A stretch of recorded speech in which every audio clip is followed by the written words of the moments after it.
हो सागर भाऊ, हो बोला की. उद्या गाडी घ्यायची आपल्याला फॉर्च्युनर. होय काय? हा, उद्या सकाळी तुम्ही पाहिजे बघा.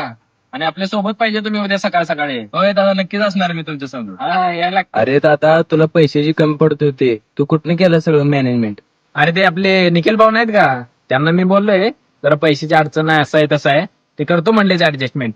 होऊन जाईल सगळं.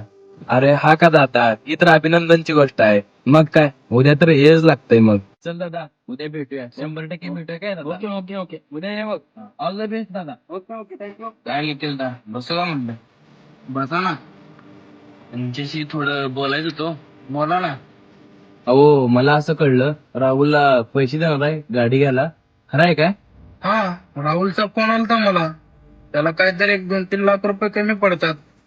देणार आहे मी. अहो कशाला पैसे देताय त्याला? त्या राहुलचा काय यावर चांगला आहे होय, त्यानं माझं पण पैसे बुडवलाय. बघा तुम्ही बी बसाल.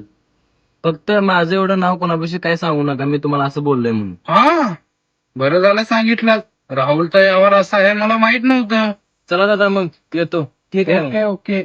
मग. दादा येतो चला. बरं झालं बाबा सांगितलं, नाही तर मी पण फसलो असतो. आता लगेच फोन करून सांगतो माझ्याकडे काय पैसे बिशे होत नाहीत.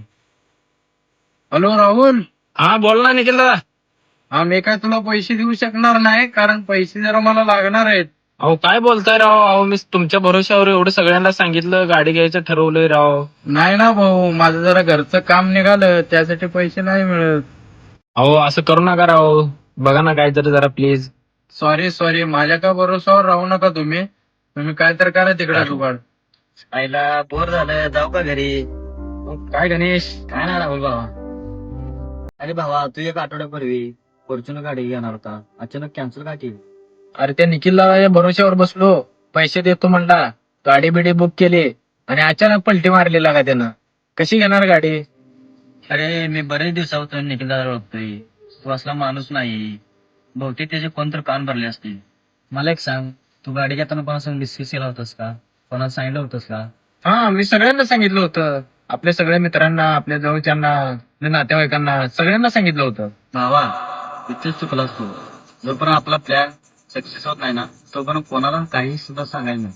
कारण जे रोज आपल्यासोबत राहतात याचा अर्थ असं नाही की ते सगळे आपले चांगले चित्त असतात. कारण आपल्या मैत्रीमध्ये पण काही लोक गद्दार असतात. त्यामुळे आपला प्लॅन कुठेही लीक करायचा नाही.